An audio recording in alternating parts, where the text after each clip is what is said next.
Zippity-doo-dah, zippity-yay.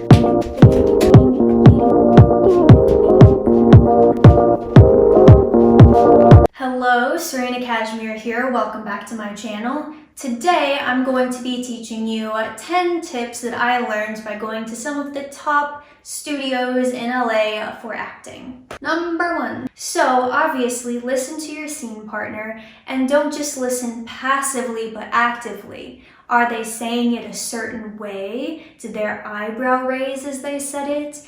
Is there some kind of innuendo that they're making? Really see what you can find as you're listening, and it'll bring you into the present. Number 2, don't listen to yourself.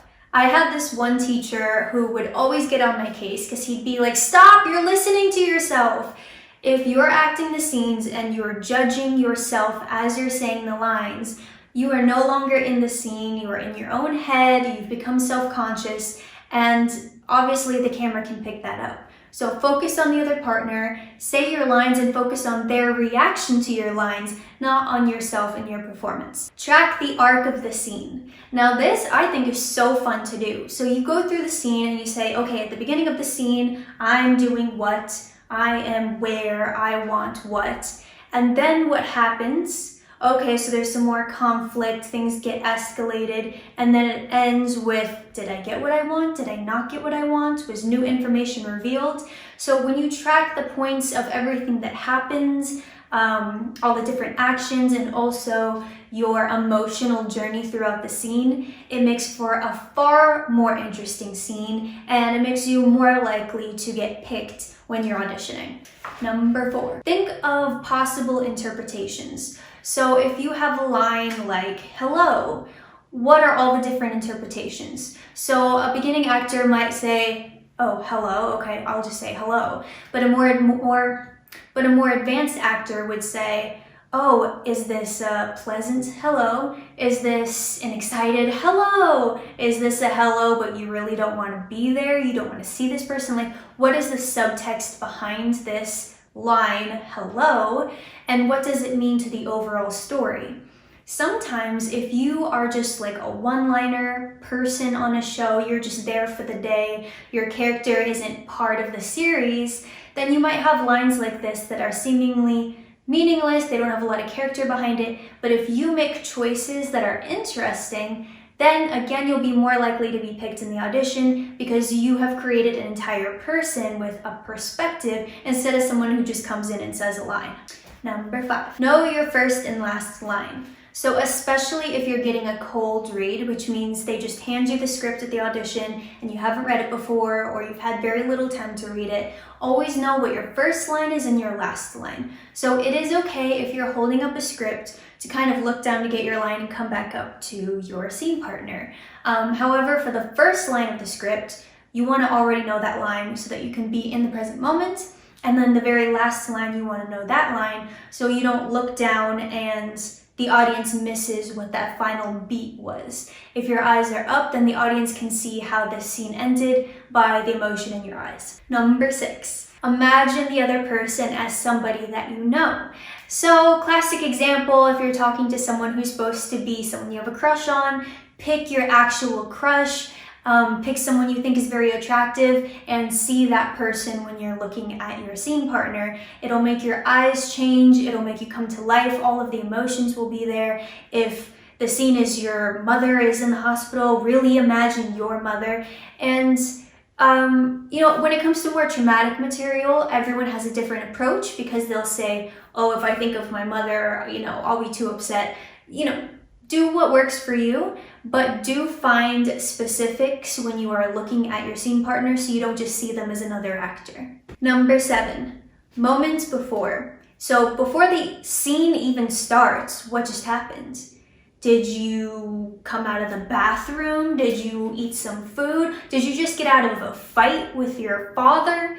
Did you just break your nose? Like, what happened? Because that'll inform your very first line. So if, again, the line is hello, if you broke your nose, you would just be like, hello. You would like have some sort of moment before that would impact this. And by having a reaction, a look, some sort of physicality, before you say your first line. It lets the audience know where we are, what's going on, and what's the context. Number 8, physicality. So sometimes when we are being filmed, our frame will be very small, and so we can't move around too much or the camera will lose us.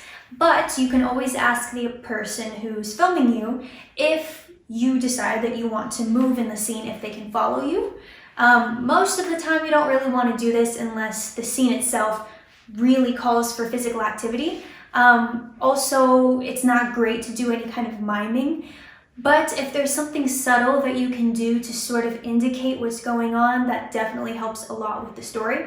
A classic example is if you are being kissed in the scene, don't make kissy lips, don't come towards the casting assistant. You know, it's too much. But you can just close your eyes and let the feeling hit you. As long as you portray the feeling of the moment, you've done your job. Number 9, why do I care? First, you gotta figure out, what does your character want in the scene? So say my character wants this boy to go on a date with me, but I want him to ask me, even though I can tell that he likes me.